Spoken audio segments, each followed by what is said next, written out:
Welcome. Hi. And today we have Marcy. Hi.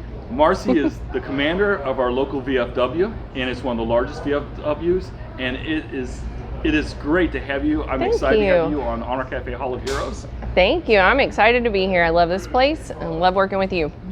So, Marcy, where are you from? Originally, I'm from East Bernard.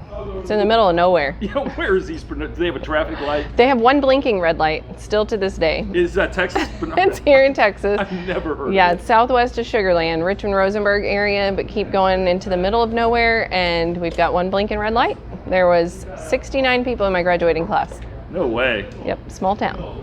So is it still small? Still go back there? It's still small. It's bigger. I don't go back there as much because I don't have anyone left there anymore, but it's a little bigger than it was, but not much. It's tiny. When did you enter service? I entered in 2002. 2002. And you were the Army? Army. Why the Army? Fourth generation Army. So that's it, fourth generation Army. Kind of had to, no. Did you know what you wanted to do when you went in the Army? No, I didn't. I originally wanted to be an ophthalmologist. I'm a total nerd. I wanted to be an ophthalmologist and decided, teenage pregnancy was the way to go instead, apparently. Didn't do things in the order that I thought I was going to do things in life. Kind of changed the college plans and the Army plans. So I had to wait until he turned 2. Okay. He was born in 2000, and in 2002, 4 days after he turned 2, I joined. Really? I was told, I had to wait. So you were a single mom, and you went single into service. mom. That's bold. I had a great support system. My parents are amazing. Yeah. Yeah. I couldn't have done it without them. That makes a difference. It does. And what did you do when you went in the Army? Communications. I did secure and non-secure, radios, phones, internet, whole 9 yards. So did you? How did that work when the op tempo started? Increasing with everything going on. I mean, what was your piece in that? You mean with 9/11 Yeah. and everything? That's what really was the catalyst for me joining. Okay. I was I felt compelled. I really just had that tugging on my heartstrings to take care of my son, my family, to go ahead and continue with what I wanted to do. Even though I didn't go the medical field, I definitely had that on my heartstrings to serve in whatever capacity I could, and had an amazing recruiter. And nobody ever says that. I don't know how I got so lucky, but I did. And he was a fantastic man, very honest, brutally honest with me, and just based on everything that we talked about, I felt communications was the right fit for me, and I loved it.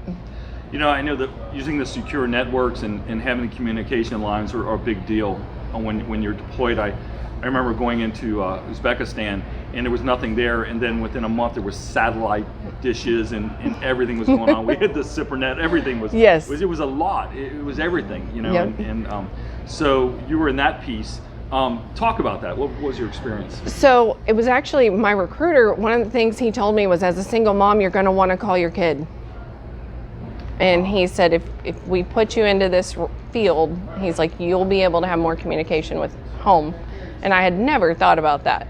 That didn't even cross my mind. And whenever he told me, I was like, well, he's a smart guy. I should probably listen to what he says. Yeah. And it was really helpful to have that line of communication whenever I did deploy, because my son was 4 whenever I left, and almost 6 whenever I got home. So it was about 18 months total, ramping up and getting home. So wow, that's hard. It was really hard, but I was blessed that, like I said, with my support system with family, but also my MOS let me I could Skype with him. Nobody else could really do that where we were at, unless we brought him in and gave him the capability. But I got to do that a lot more regularly, and it was a blessing. Yeah. And where were you deployed? In Cobb Spikers, what it ended up being called, into Crete. Okay. Yeah. I know that you continued to serve after you got out of the military, and you have a military husband. Yes. Yes. And let's talk about his service. Oh my gosh, he's crazy. He jumped out of perfectly good airplanes. I don't know why. I don't know what he was thinking, because I won't do that. But So he was with the 82nd Airborne. He did two very long deployments with them before he joined my unit. That's where we met. Actually, same brigade and everything, not the same company at all. And then we got put in the same battalion, and then I got moved into his company, which really stunk because I outranked him even though I technically didn't. And so I had to start listening to him because we were, a dating relationship, I outranked him, right? I told him what to do.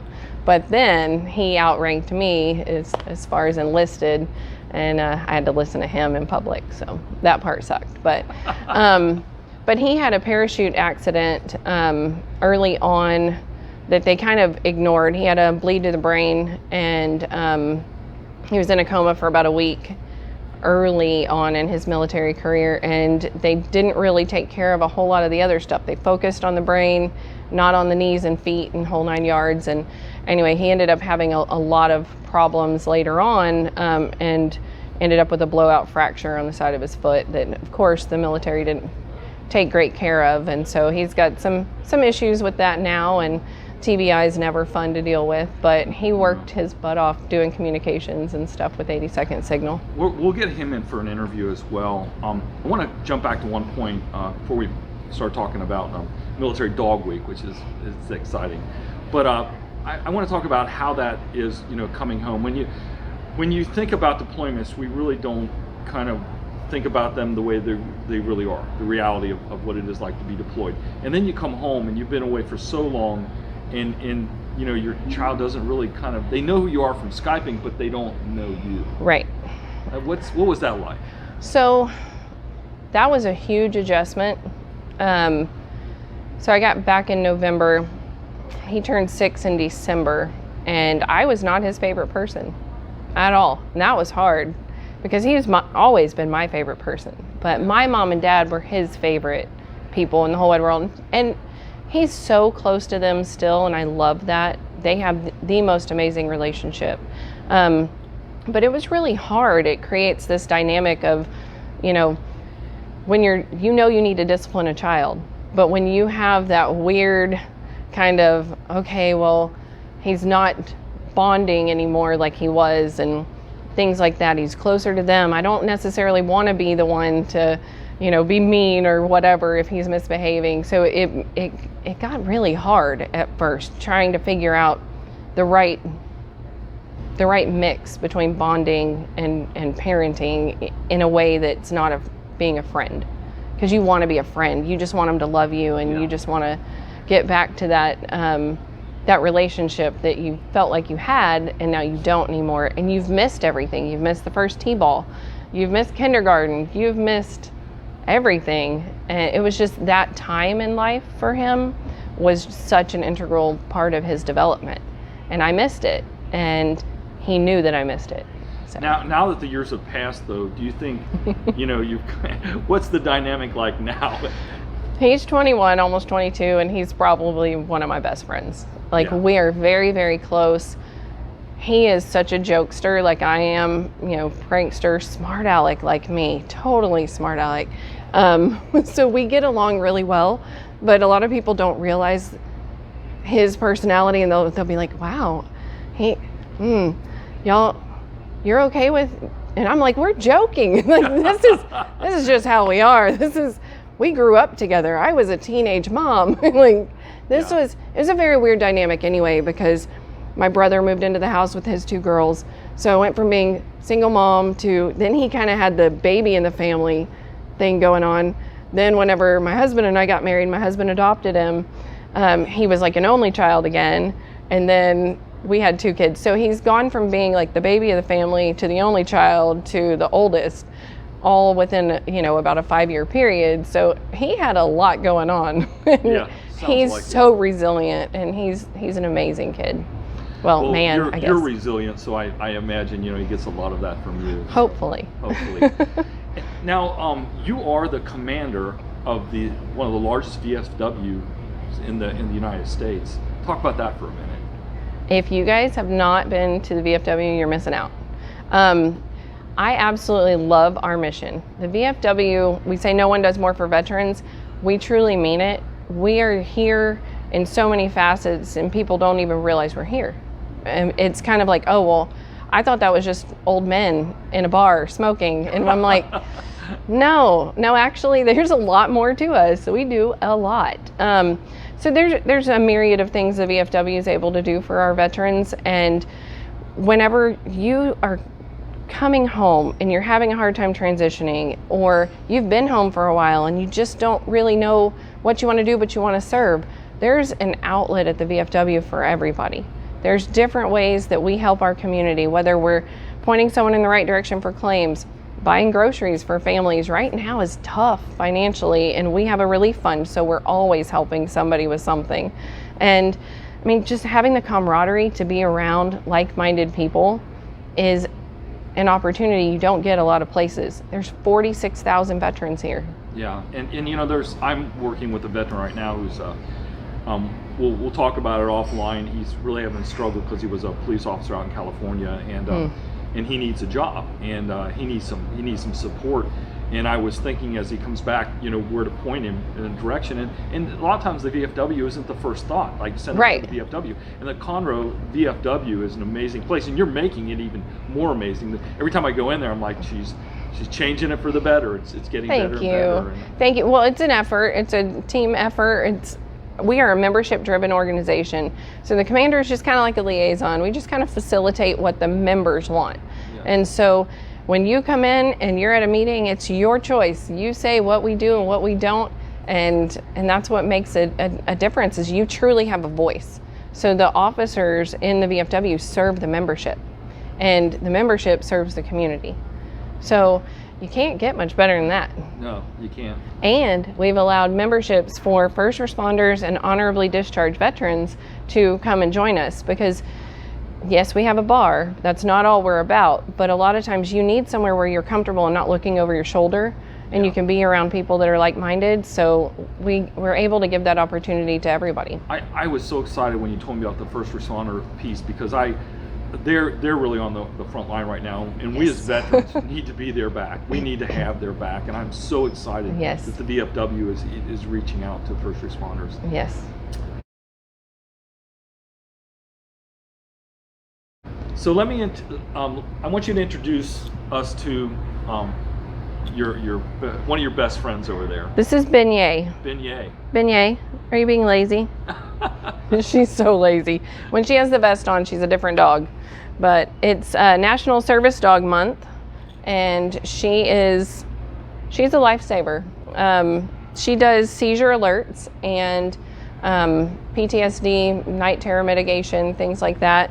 And she has truly saved my life. I have not had a grand mal seizure since I have an implant that helps with my seizures. And she's able to tell me so far in advance that I can activate the implant and prevent myself from falling and things like that. I haven't fallen, I haven't done anything fun like that since I got her. So no ER trips for seizures since I got this young lady. And this is National Service Dog Week, isn't it? The month. The month. Mm-hmm. And I've been toying with the thought of getting a dog, and I'm just like, I'm so busy. It's like I want time to give to the dog too, and it takes effort. I mean, it's a lot. Yeah, it is a lot. It is a lot. And so the VFW gave me her for free. Wow. The Texas VFW sponsors these dogs, and I didn't even know this program existed until I went to one of our conventions, and I got to meet a couple other graduates that had dogs, and I was just, it was a very crowded area. It was chaotic at one point, and I found myself laying on the floor with one of my friend's dogs, and I was like, this is a little awkward, but I felt so much better. And I had originally thought of it for my husband for mobility purposes because of his foot and leg injuries. And so he got a dog first. And then the more that I started talking to the service dog company, they were like, well, you have seizures. Why didn't you talk to us about a dog for you? And I was like, they can do that? And they were like, yes. So these dogs are not cheap. Oh, no. I think a friend of ours, Tig, his dog was what, $30,000. She cost about $60,000. Luckily, the company uses a lot of volunteers to help cut the actual monetary cost down, but they do a ton of genetic testing, breeding, and making sure that 5 generations back, that line, the DNA in the specific dogs that they put out are going to throw more service dog, temperament dogs, and that they're going to have the health that they need to long term.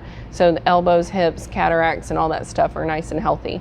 Wow. Yeah, so there's a lot that goes into them, but seizure training along with PTSD training, it's a lot more hours and effort spent on this dog, but she's so smart.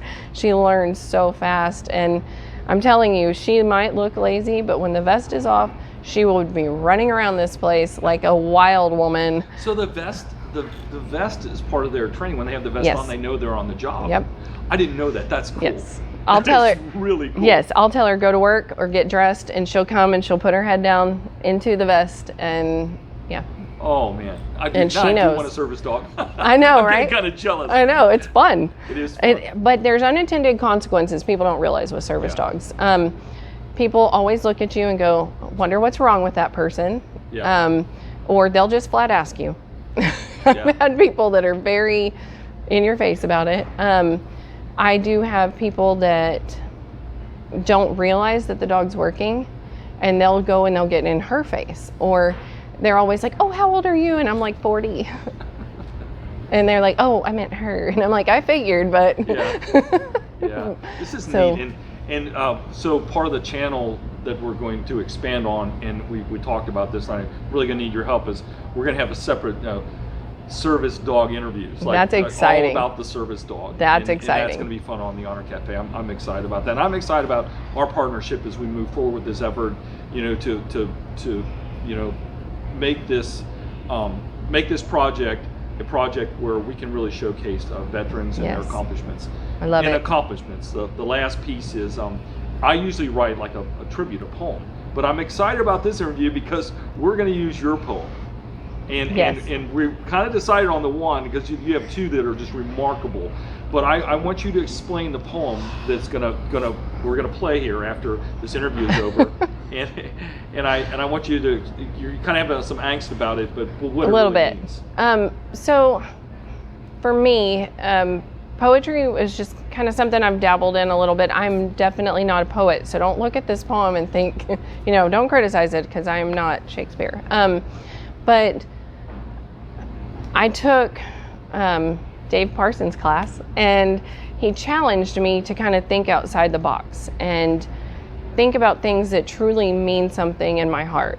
And every time I hear the national anthem, there's this little voice inside my head that kind of answers, like, oh, say, can you see? Yeah, I can see. And different lines in it just kind of hit different and remind me of different pieces that I've been through in my military career and in my life. And so whenever he was really kind of pushing us, I took the national anthem line by line and answered different things as they applied to me. And I've toyed, or not toyed with, but I've stressed over whether or not that was appropriate, because I don't want to be disrespectful. I am probably the most patriotic person I know, but I never wanted it to come across as me disrespecting our national anthem.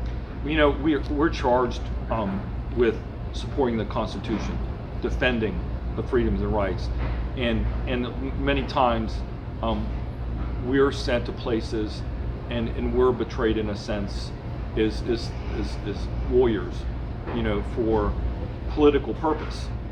And just Yes. because we serve doesn't mean we don't have a strong political opinion. Right. And the fact that we love our country and we want to keep this awesome political experiment going. Right. And nobody loves freedom more than us. Right. So when we're trampled on a bit, it hurts. Yes, it does. It does hurt. Yeah. And so we have the right to push back. Yeah. And like you said, nobody loves this country more than us and you. Right.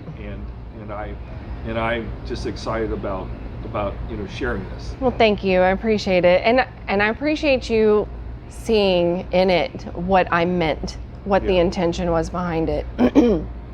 Because that was hard for me, to be vulnerable enough to put it out there. Even in class, I was like, oh, I don't think I want to do this. But Dave was awesome about it and gave me a lot of great feedback in ways to have things come across in a way that was still respectful, and really just getting my true point across in how I was feeling with it. And that was great. Our republic is not healthy unless it's strong enough to take the challenge. Right. Especially from the challenge of the people that are on the front line. That's a good point. Yeah. And, Very good it's point. it's under assault right now, so we need to stand up and really bring people back to a point where the strong, those that have served, those that have led in uniform, can lead us back to a place of a balance in this nation, because it's way off kilter right now. Yeah. And my mom, it's so funny because I'm so much like my mother, and we are so close. But whenever she's read a few of my poems, she's like, that is really dark. You should probably change that. And I'm like, you don't understand what that means to me and to other soldiers. Like, you weren't in the military, so that may not make sense to you, or it may seem really dark to you, but we're twisted people, and it makes sense to us. Yeah. So yeah, there's been some that I've had to say, no, I'm not changing that. You're gonna have to live with that the way it is. It can be dark all day long, but so is my soul. No, I'm kidding. Yeah, no, it's not. You do not have a dark soul. I don't. But you're probably one of the most giving people I've ever met.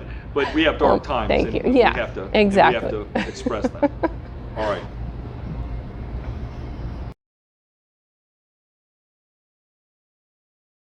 Well, Marcy, I want to thank you for being on the Honor Cafe Hall of Heroes. Thank you. It was an honor. It was great. I have so much fun when we just talk, and now we get to record it, and we get to hear your story and see your talents, and they need to come to the Conroe VFW. Yes. And they need to become a member. Definitely.